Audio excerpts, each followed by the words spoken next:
Renwood, Gotham City, Night City,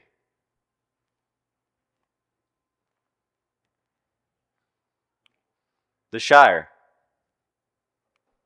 Pelican Town, that island from Animal Crossing. If given the option, where would you choose to live?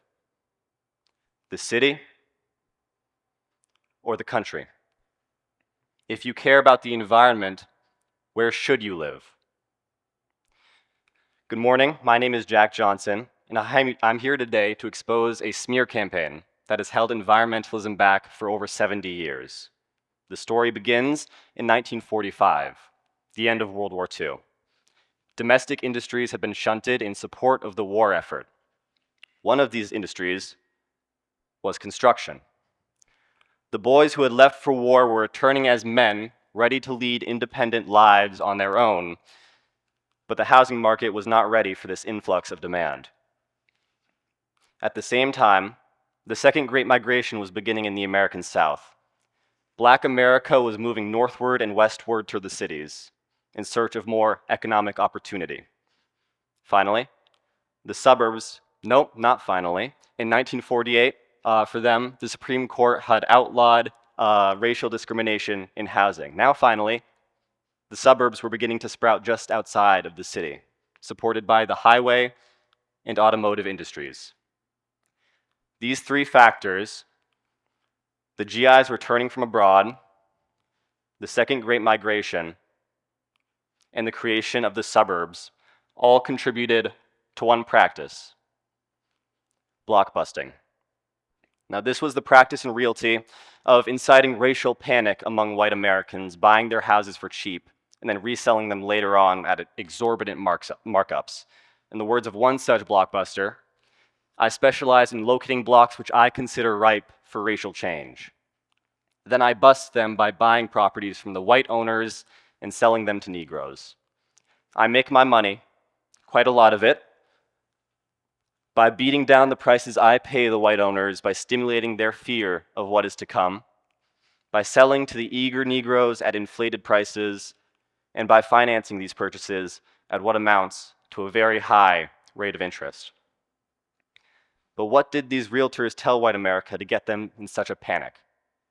Stop me if this sounds familiar. The city will grow dangerous as crime runs rampant. Poverty will become pervasive, and trash will litter every street corner. And where is white America supposed to move?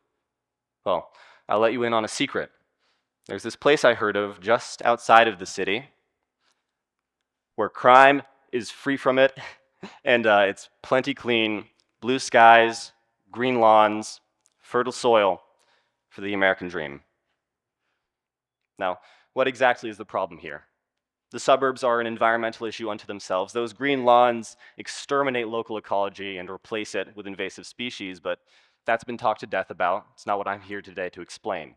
I'm more interested in what this exodus of white America has done to our perception of the city. In our media today, it is criminal. It is corrupt. It is filthy. And it is unnatural. At best, it is a place you don't want to live. At worst, you might perceive it as the enemy of the environment. But what if I told you that the opposite is the case? That in reality, the most environmentally conscious choice you can make is to live in the city.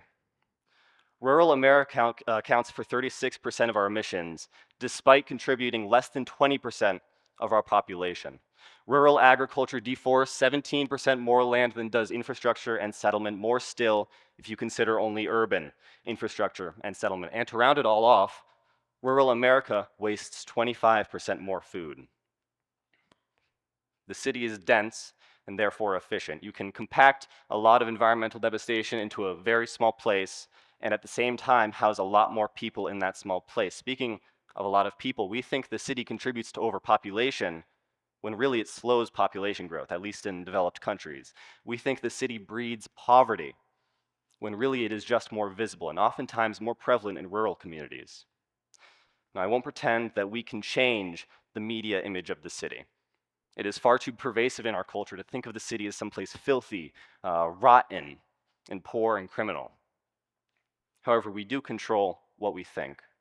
We can recognize that this stereotype is not based in reality, and in fact is holding environmentalism back. Because, ultimately, a green future is one with the city at the center. Thank you very much.